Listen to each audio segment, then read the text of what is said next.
Bem, eu acho que se você contrata o Sampaoli, você não pode esperar o João Santana. Sampaoli é isso. Então, se contrata o Sampaoli, assumam que é o Sampaoli, né? Contratar o Sampaoli e reclamar porque o goleiro joga com os pés, então contrata outro técnico. O goleiro vai jogar com os pés. O Rafael, que está no São Paulo, só saiu do Atlético porque o São Paulo queria um goleiro que fizesse esse papel e o Everson foi contratado. Everson, que do Verdade. Ceará, ele já tinha levado para o Santos, levou para o Atlético e segue no Atlético até hoje. Como ele não tem outro goleiro com essas características mais acentuadas, ele faz o goleiro jogar com os pés. Não acho que seja por isso que o Flamengo perdeu. Houve, de fato, esse lance, é um risco que você vai correr, né? Se você joga dessa maneira. A ideia me parece clara, mesmo com três zagueiros, é colocar o time inteiro no campo de ataque. E para jogar com o time inteiro no campo de ataque, o goleiro não pode jogar dentro da área, ele tem que jogar na intermediária, ele tem que ser um homem de linha, ele tem que fazer cobertura, não tem jeito. Isso aí acho que é básico até. Agora, eu vejo reclamações dos três zagueiros, quando, por exemplo, um dos gols foi um ótimo lançamento, né, do Fabrício Bruno para o gol do Léo Pereira, chapando de primeira. O que o Verdade. Dois Pedro e o zagueiros Gabigol envolvidos, perderam. né? Exato, dois zagueiros participaram. Tivesse dois zagueiros, você acha que os dois estariam espetados no campo de ataque? Não. Um atacando lá pela ponta esquerda e o outro fazendo lançamento como se fosse um lateral direito, né? Mas sem chegar no fundo. Ou seja, os três zagueiros não era um sistema defensivo, o contrário. É um homem fazendo a proteção à defesa, que é o Davi Luiz, e dois jogando dentro do campo do adversário e conduzindo a bola para o ataque. O Flamengo finalizou 24 vezes ontem, gente. O Botafogo, 12.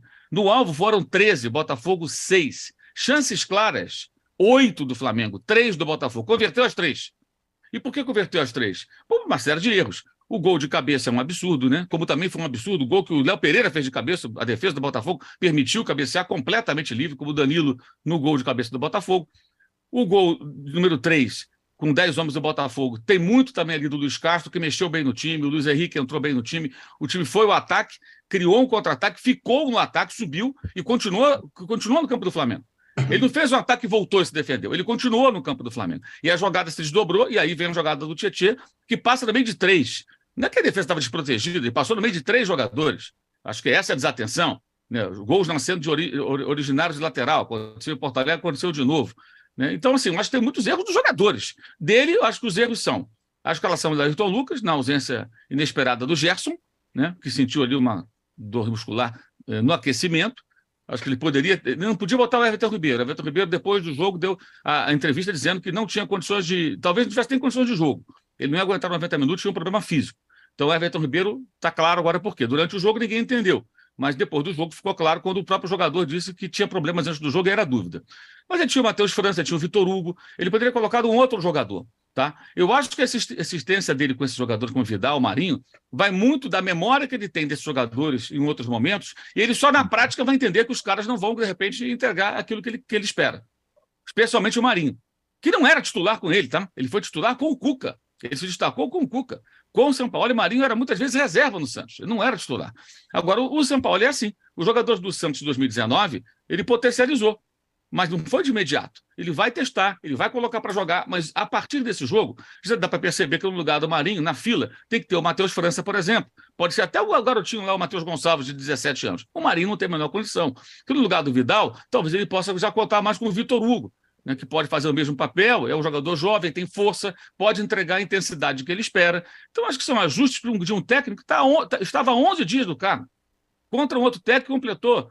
No mesmo dia que o São Paulo estava chegando ao Flamengo, o Luiz Castro completou um ano treinando o Botafogo, fora o tempo anterior em que ele participava das conversas, porque já era o técnico, terminava seu trabalho no Oriente Médio para assumir de fato o time. Então, um tem um ano à beira do campo, o outro tem 11 dias, mais de um ano e pouco, um ano, um mês, um ano e 15 dias quase, e o outro 11 dias. É óbvio, quarto jogo em 11 dias. Treinamento, pouquíssimos.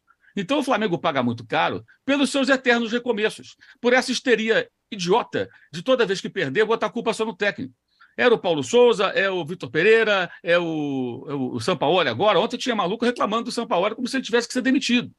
Então, esse é o problema. O Botafogo teve quantos problemas com o Luiz Castro?